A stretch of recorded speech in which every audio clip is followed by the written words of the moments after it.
السلام علیکم ورحمۃ اللہ وبرکاتہ۔ میں ہوں خالد انور غورنوی، اور آج ہمارے ساتھ جو مہمان بیٹھے ہیں وہ قاری محمد سرفراز عالم صاحب کھگڑیا،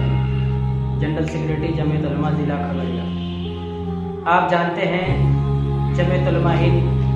بھارت کے مسلمانوں کی سب سے بڑی جماعت ہے، جو زندگی کے ہر موڑ پر اسلام اور شریعت کی روشنی میں مسلمانوں کے مسائل کو حل کرتی ہے۔ 1919 میں اس کا قیام عمل میں آیا تھا اور آج اس کے 100 سال ہو چکے ہیں۔ جمعیت علماء ہند کی خصوصیت یہ ہے کہ اس کے ممبرز ملک بھر میں کروڑوں کی تعداد میں ہیں، اور اس کی شاخائیں پورے ملک میں نہ صرف ریاستی پیمانے پر بلکہ اضلاع اور پنچایت و بلاک سطح پر بھی محیط ہے۔ ابھی کرونا وائرس کی مہاماری کی وجہ سے جبکہ پورا ملک گھروں میں قید ہو گیا تھا، جمعیت علماء ہند کے خدام میدان عمل میں آئے اور انہوں نے خدمت خلق کو عبادت سمجھ کر انجام دینے کی کوششیں کی۔ جمعیت علماء بہار بھی اس سلسلے میں سب سے آگے رہی اور تقریباً 1.5 کروڑ یعنی 1,49,00,000 روپے سے زائد کے اشیاء خوردنی عوام و خواص کے بیچ میں تقسیم کیا۔ اس میں جمعیت علماء بہار کی جو یونٹیں ہیں، تمام اضلاع کے جو ذمہ دار ہیں، ان کی کوششیں، محنت و جدوجہد کا بڑا دخل ہے۔ ابھی ہمارے بیچ میں جمعیت علماء ضلع کھگڑیا کے جنرل سیکریٹری قاری محمد سرفراز عالم صاحب کھگڑیا بھی موجود ہیں۔ ہم ان سے جانتے ہیں کہ کرونا وائرس کی مہاماری میں اور اس کے بعد بھی، اس سے قبل بھی جمعیت علماء کھگڑیا کی کیا خدمات رہی ہے۔ آئیے ہم ان سے جانتے ہیں۔ بہت بہت شکریہ جناب مفتی خالد انور غورنوی صاحب کہ اس ناچیز کو آپ نے اپنا اظہار خیال پیش کرنے کا موقع دیا۔ جمعیت علماء ضلع کھگڑیا جو صوبائی جمعیت علماء بہار کی ایک شاخ ہے، اور یہ ناچیز جب سے جمعیت علماء ضلع کھگڑیا سے منسلک ہوا ہے، تب سے اس بات کی مکمل کوشش کی جا رہی ہے کہ جمعیت علماء ہند کا جو دستور ہے، اس دستور کے مطابق مرکز سے جو پیغام آتا ہے صوبائی جمعیت علماء کو، اور صوبہ سے جو ضلعی جمعیت علماء کو پیغام ملتا ہے، اسی پیغام کے مطابق جمعیت علماء ضلع کھگڑیا ہر ممکن اس بات کی کوشش کرتی رہی ہے۔ اسی کوشش کا نتیجہ یہ ہے کہ اللہ کے فضل و کرم سے اس لاک ڈاؤن میں بھی جمعیت علماء ضلع کھگڑیا کی پوری ٹیم نے مل کر جہاں تک ممکن ہوا جو ضرورت مند مزدور، بیوہ، پریشان حال لوگوں میں تقریباً 1,62,000 سے زائد رقم کا خوردنی اشیاء 3 قسطوں میں لوگوں میں تقسیم کیا گیا، اور اس کے علاوہ تقریباً 7 سے 8,000 روپے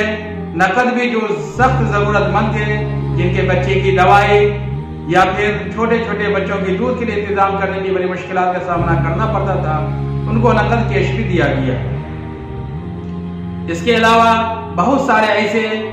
پردیسی آیا کرتے تھے، تو آنے کے بعد یہاں مشکلات کا سامنا کرنا پڑتا تھا، یہاں تک کہ خصوصی طور سے دارالعلوم دیوبند سے جو طلبہ آئے تھے، وہاں بغیر کسی سند کے یہاں آئے تھے، بڑی مشکلات کا سامنا کرنا پڑا۔ لیکن جمعیت علماء ضلع کھگڑیا کی ٹیم نے ڈی ایم کھگڑیا سے رابطہ کر کے، اور ڈی ایم صاحب نے بھی کافی اس بات پر توجہ دی، بلکہ یہاں تک کہ کہا کہ آپ کسی مدرسے میں اس کو رکھیں، کیونکہ دارالعلوم دیوبند کے طالب علم ہے، اس کو رکھیں، وہیں میں میڈیکل جانچ کی ٹیم کو بھیج کر جانچ کروا کر ہوم کوارنٹائن کا سند دلوا دوں گا۔ اور ڈی ایم صاحب نے بھی اپنے وعدہ کے مطابق ایسا کام کروایا۔ تو تمام طلباء کو جمعیت علماء ضلع کھگڑیا نے مشورے سے طے کر کے جامعہ اسلامیہ دارالعلوم ملیہ ضلع کھگڑیا کے ادارہ میں رکھا گیا اور وہاں کے جو ذمہ دارات تھے انہوں نے خوش دلی کے ساتھ انتہائی پرتپاک استقبال کیا اور ان کا نظم و نسق کا سارا انتظام کر کے دوسرے دن میڈیکل جانچ کر کے تمام طلباء و اساتذہ کو خود گاڑی ریزرو کر کے سب کو اپنے گھر تک پہنچانے کا کام کیا۔ اس کے علاوہ جمعیت علماء کھگڑیا 2016 میں ایک نئی ٹیم بنی جو الحاج سید خالد نجمی صاحب کی صدارت میں مسلسل آج تک 2017 سے لگاتار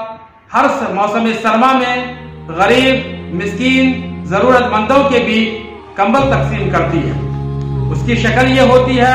ظاہری طور پر تو ایسا لگتا ہے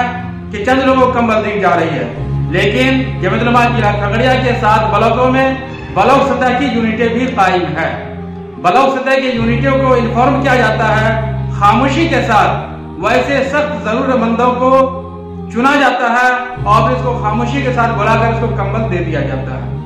ہر سال کبھی 150، کبھی 125، کبھی 50 عدد بھی جہاں تک ممکن ہوتا ہے موسم سرما میں ضرورت مندوں میں کمبل تقسیم کی جاتی ہے۔ جمعیت علماء ضلع کھگڑیا نے مرکزی جمعیت علماء ہند کے احکام کے مطابق 13 اگست 2017 کو امن مارچ کرنے کا فیصلہ لیا۔ سوئے اتفاق کی اس دن کھگڑیا شہر میں رات سے ہی زوردار بارش ہو رہی تھی، لیکن پھر بھی جمعیت علماء ضلع کھگڑیا کے خدام نے ہمت نہیں ہارا۔ انہیں پکا ارادہ کر دیا تھا کہ امن مارچ حکم ہے مرکز کا تو کرنا ہے، ہر حال میں کرنا ہے۔ لگ بھگ ہم لوگوں نے بارش ہوتے ہوئے بھی یہ ارادہ کر لیا، اگر 10 بجے دن تک بارش نہیں بھی چھوٹتی ہے تو بھی امن مارچ کرنے کا ذہن بنا لیا ہے تو کریں گے، چاہے جتنا ہی لوگ صحیح۔ لیکن اللہ کے فضل سے 9:30 بجے کے بعد ہی بارش چھوٹ گئی اور پھر ایک سیلاب کی طرح عوام الناس میں جو بات پیغام امیر الہند کا پہنچائی گئی تھی، لوگ جوک در جوک آتے گئے، یہاں تک لگ بھگ 5000 سے زیادہ لوگوں کی تعداد ہو گئی۔ پھر کھگڑیا شہر کے باپو مڈل اسکول کے کیمپس میں یکجا ہو کر امن مارچ کی اہمیت، جو امن کے پیغام کو دینے کے لیے پورے ملک میں ایک ہی تاریخ میں ایک ہی دن جو طے ہوا تھا، اسی کی روشنی میں امن مارچ کا پیغام کو عام کرنے کے لیے زیر صدارت الحاج پروفیسر محمد محی الدین صاحب کی صدارت میں اور اس ناچیز کی قیادت میں، جس میں بڑی تعداد میں ہمارے برادران وطن غیر مسلم بھائی بھی شریک تھے، خصوصی طور سے شہر کے ہر دل عزیز نوجوان جناب چیئرمین منوہر کمار یادو صاحب اور دیپک چندر ونشی جی، راکیش تیاگی جی، لہری جی، یہ سب بڑے ہی اخلاص کے ساتھ انہوں نے خود جمعیت علماء ہند کا جھنڈا کو لے کر پورے شہر میں تقریباً Thana road, main road, station road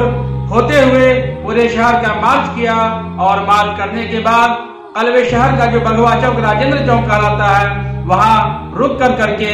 تمام لگ بھگ ہزاروں کے مجمع کو ایک خطاب کے دوران خود منوہر کمار یادو چیئرمین صاحب بھی اور ماسٹر امجد نذیر صاحب بھی، پروفیسر محی الدین صاحب بھی اور ناچیز بھی جمعیت علماء ہند کے پیغام کو، امن مارچ کی جو فضیلت تھی، امن مارچ کا جو پیغام تھا، اس کے لیے خطاب کیا۔ اس کے بعد تمام ساتھی دعا کے بعد سب اپنے اپنے گھر کو رخصت ہو گئے، اور اللہ کے فضل سے 2018 سے ہر 9 اگست کو یوم شجر کاری کے مہم پر، جس کو پرتھوی دیوس بھی کہتے ہیں، کیونکہ ہمارے آقا صلی اللہ علیہ وسلم نے شجر کاری کی بہت سارے فضائل ہیں، علماء کرام سے آپ حضرات سنتے رہتے ہوں گے، تو شجر کاری کے موقع پر بھی جمعیت علماء ضلع کھگڑیا ہر سال 9 اگست کو کبھی 2 درجن پودے، کبھی 1 درجن پودے اس کو لگاتے ہیں اور اس کی دیکھ ریکھ کرتے ہیں، تاکہ وہ شجر کاری کے ذریعہ وہ پودا بڑا ہو کر ملک و ملت کے فائدے میں کام آ سکے۔ اس کے علاوہ 2019 میں جمعیت علماء ضلع کھگڑیا نے ایک ایسا کام کیا جو جمعیت کا اصل مشن ہے۔ جمعیت علماء جو کام کرتی ہے وہ انسانیت کے نام پر کام کرتی ہے، تمام انسانوں کے فائدے کی بھلائی سے،